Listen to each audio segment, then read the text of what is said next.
Bom, agora a gente vai para a última parte. Página 88.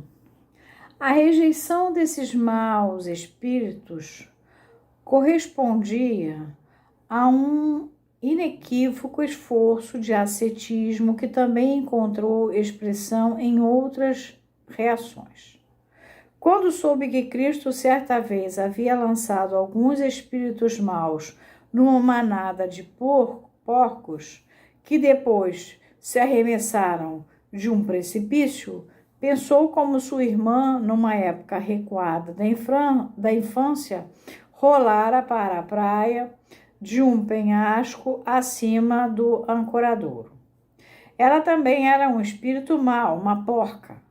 Daí para Deus, travessando um pouco, o caminho foi curto. O próprio pai demonstrara que não era mais que um primeiro homem. O próprio pai demonstrara que não era mais que um escravo da sexualidade.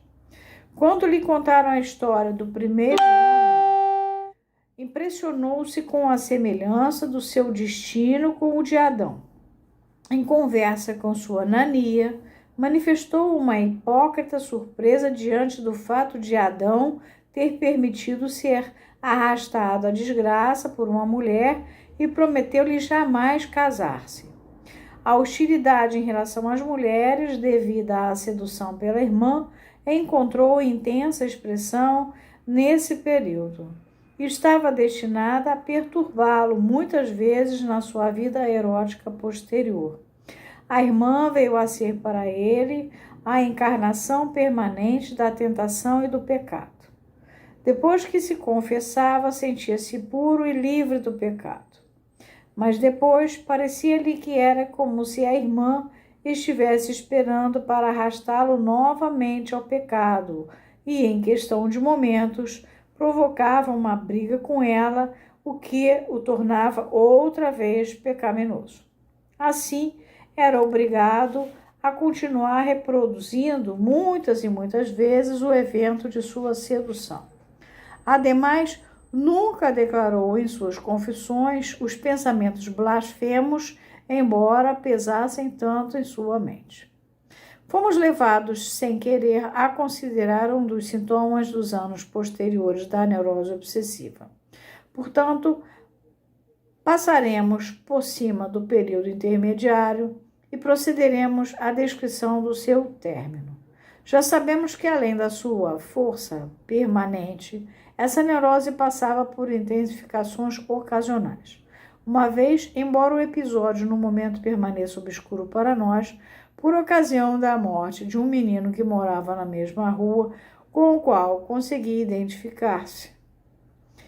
Quando estava com 10 anos, teve um tutor alemão que em pouco tempo obteve grande influência sobre ele.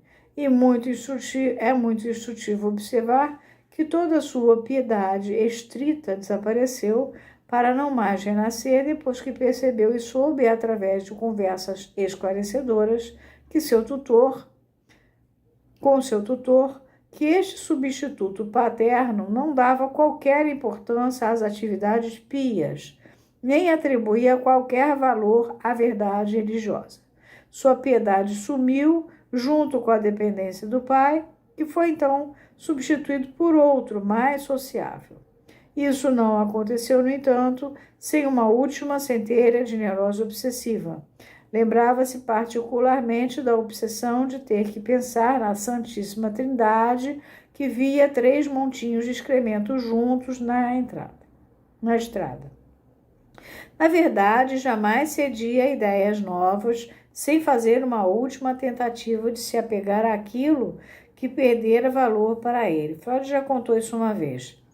Quando o tutor o desencorajou de fazer crueldade com os animaizinhos, etc., de fato, pôs um fim às suas malvadezas, mas não antes de ter mais uma vez cortado lagartas para grande satisfação sua.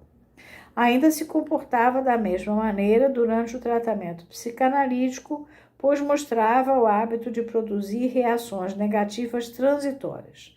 Toda vez que algo havia sido esclarecido de forma conclusiva, tentava contradizer o efeito por algum tempo, agravando o sintoma que havia sido elucidado.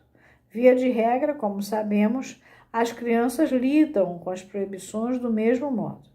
Quando são repreendidas por algo, por exemplo, por estarem fazendo um barulho insuportável, repetem-no uma vez mais depois da proibição, antes de parar. Dessa maneira, conseguem ao mesmo tempo parar, aparentemente por vontade própria, e desobedecer à proibição. Sob a influência do tutor alemão, surgia uma nova e melhor sublimação do sadismo do paciente, o qual, com a aproximação da puberdade, dominara o seu masoquismo. Entusiasmou-se por assuntos militares, por uniformes, armas e cavalos, usando-os para alimentar contínuos devaneios. Assim, sob a influência de um homem, libertara-se das suas atitudes passivas, encontrando-se na época em vias razoavelmente normais. Foi por efeito tardio de sua afeição pelo tutor que o deixou pouco depois, que passou a preferir em períodos posteriores de sua vida as coisas alemãs, como, por exemplo, os médicos dos sanatórios, as mulheres, em vez daquelas que existiam na sua terra, representando o pai. Um fato que foi, incidentalmente, de grande vantagem para a transferência durante o tratamento. Houve um outro sonho que pertence ao período anterior à sua emancipação do tutor e que menciono porque foi esquecido até surgir durante o tratamento. Viu-se a si próprio montando um cavalo e perseguido por uma gigantesca lagarta. Reconheceu nesse sonho uma alusão a outro anterior do período que precedeu o tutor, o qual havíamos interpretado muito tempo antes. Nesse sonho anterior, ele viu o diabo vestido de preto e na postura vertical, com a qual o lobo e o leão, por sua vez, o haviam aterrorizado tanto. Ele estava apontando com o dedo estendido para uma lesma colossal. O paciente adivinhara prontamente que esse diabo era o demônio de um conhecido poema, O Demônio, de Lermontov, e que o próprio sonho era uma versão de uma gravura muito popular que representava o demônio numa cena de amor com uma jovem. A lesma estava no lugar da mulher, sendo um perfeito símbolo sexual feminino. Guiados pelo gesto de apontar o do diabo, em breve conseguimos dar ao sonho o significado que o paciente esperava que alguém lhe desse, os últimos detalhes de informação que ainda estavam faltando ao enigma da relação sexual, tal como o pai lhe dera os primeiros na cena primária, muito tempo atrás. Em relação ao sonho posterior, no qual o símbolo feminino foi substituído pelo masculino, ele se lembrou de um evento particular ocorrido muito tempo antes do sonho. Certo dia, cavalgando pela granja, passou por um camponês que estava deitado, dormindo, com um filhinho ao lado. Esse último acordou o pai e disse-lhe qualquer coisa, ao que o pai começou a injuriar o paciente e a persegui-lo até que este se afastou às pressas.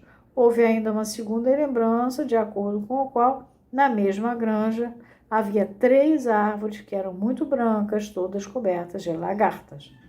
Podemos ver que ele fugiu da compreensão da fantasia do filho deitado com o pai e que fez aflorar as árvores brancas com a finalidade de fazer uma alusão ao sonho de ansiedade dos lobos brancos sobre a nogueira.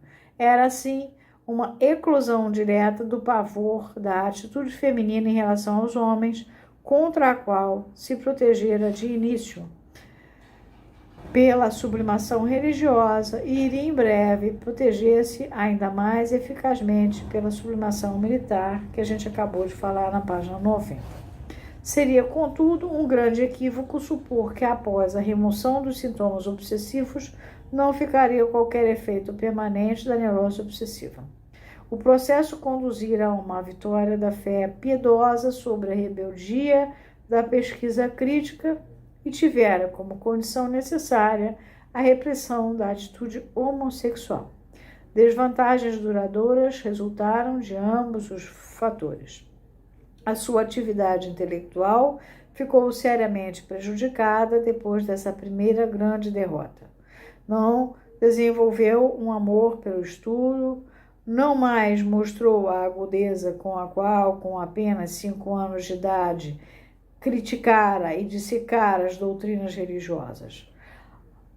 A repressão do seu superpoderoso homossexualismo, consumada durante o sonho de ansiedade ou de angústia, reservou esse importante impulso para o inconsciente. Então, é recalque mesmo. Manteve-o dirigido para o objetivo original e retirou-o de todas as sublimações às quais é suscetível em outras circunstâncias.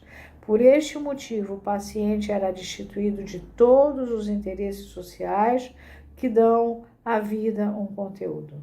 Somente quando, durante o tratamento analítico, se tornou possível liberar seu homossexualismo agrilhoado, é que esse estado de coisas mostrou alguma melhora.